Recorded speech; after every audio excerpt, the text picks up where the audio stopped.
नमस्कार शेतकरी मित्रांनो, सर्वप्रथम सगळ्यांना जय शिवराय।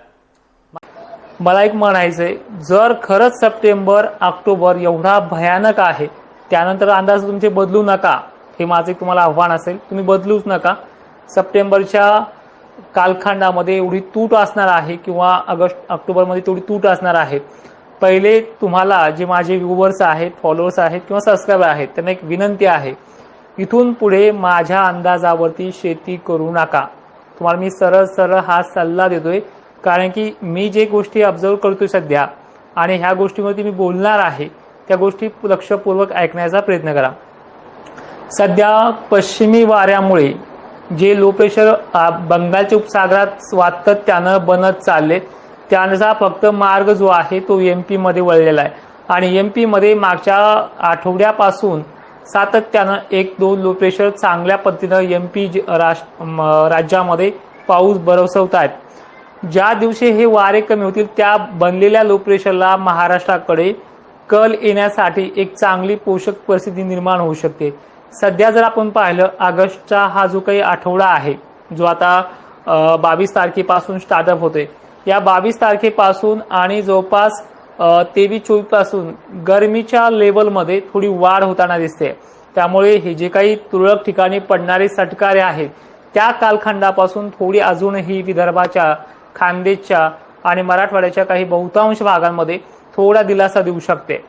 पण एक महत्त्वाचा याच्यामध्ये रिपोर्ट असा आहे की त्यानंतर 27-28 ला याच मराठवाड्यामध्ये पूर्व भागांमध्ये नांदेड असेल, परभणी असेल, हिंगोली असेल, विदर्भ जवळपास बऱ्याच ठिकाणी वाऱ्याच्या तीव्रतेमध्ये गती ही कमी होऊ शकते।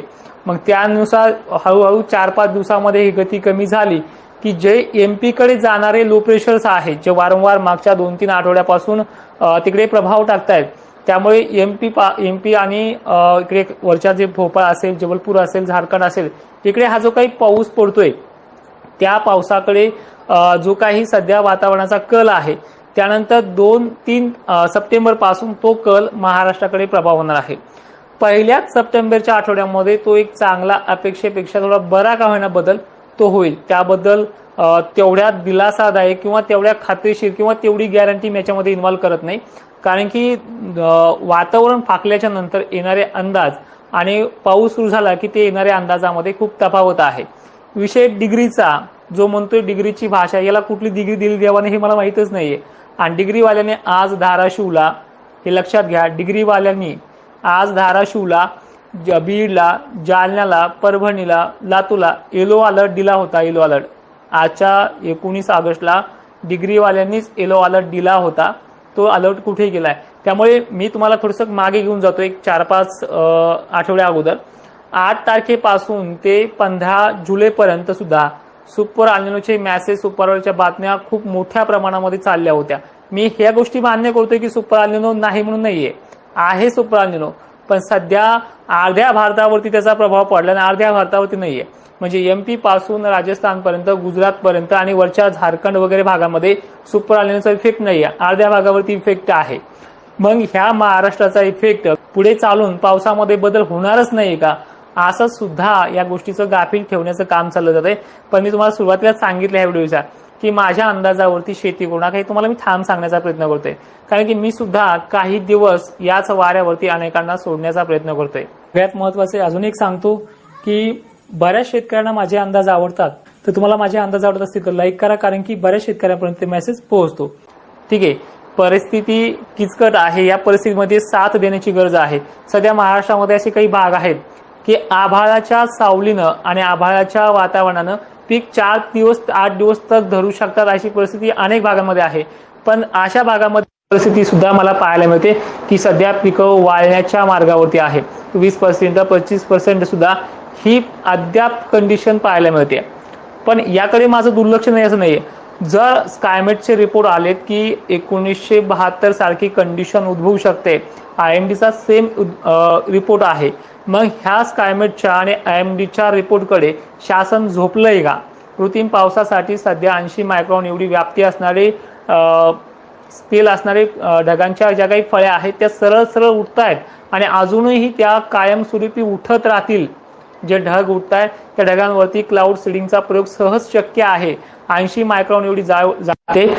त्या ढगांची स्पेल जे आहे, त्या ढगांच्या फळ्या ज्या आहेत त्या सर्रासपणे दुष्काळग्रस्त भागामध्ये उपलब्ध आहेत. मग त्यावरती हा प्रयोग का केला जात नाहीये?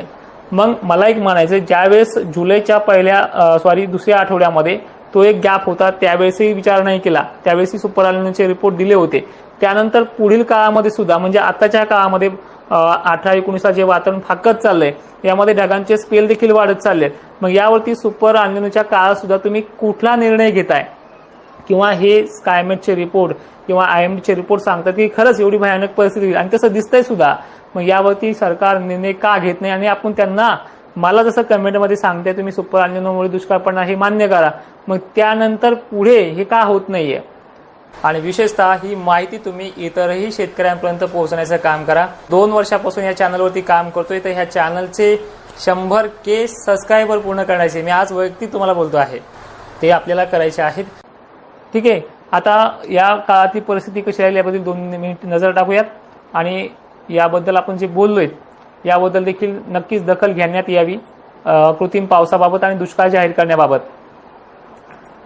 22-23च्या कालखंडामध्ये, आता सध्या 19-20च्या कालखंडामध्ये जे काही फटकारे बिटकारे पडतात अनेक ठिकाणी, त्यामध्ये थोडी वाढ जी आहे ती 22 ते 25 दरम्यान होणार आहे. म्हणजे 22, 23, 24, 25 हा कालावधी यासाठी पोषक आहे. याच्यामध्ये 80 मायक्रॉनचे स्पेल जे आहे ते नागपूरसाठी, अकोल्यासाठी, अमरावतीसाठी, वर्ध्यासाठी, चंद्रपूरसाठी आहेत. त्यानंतर 23 तारखेचे स्पेल जे आहे ते भोकरदन, जाफराबाद, कन्नड, सिल्लोड, धुळे जिल्ह्याच्या काही पूर्वेकडील भागांमध्ये आणि बुरहानपूर मार्गे असल्यामुळे थोडे खामगाव, बुलढाणा जिल्ह्यामध्ये हे 22-23 ऑगस्टचे स्पेल राहतील. त्यानंतर याच्यामध्ये कन्नड, सिल्लोडचा देखील भाग आहे. 24 तारखेला हे स्पेल छत्रपती संभाजीनगर, जालनामध्ये काही ठिकाणी असतील आणि त्या 24 तारखेला संध्याकाळी नांदेड वगैरे भागात असेल.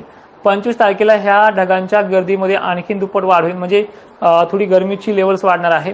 त्यामुळे नांदेड, यवतमाळ, चंद्रपूर, गोंदिया, अकोला, नागपूर, गोंदिया, भंडारा या भागाबरोबरच बिदरसह लातूरकडील थोडेसे भाग आहेत, त्यामध्ये देलगूर, धर्माबाद साईड आणि अहमदपूर साईड.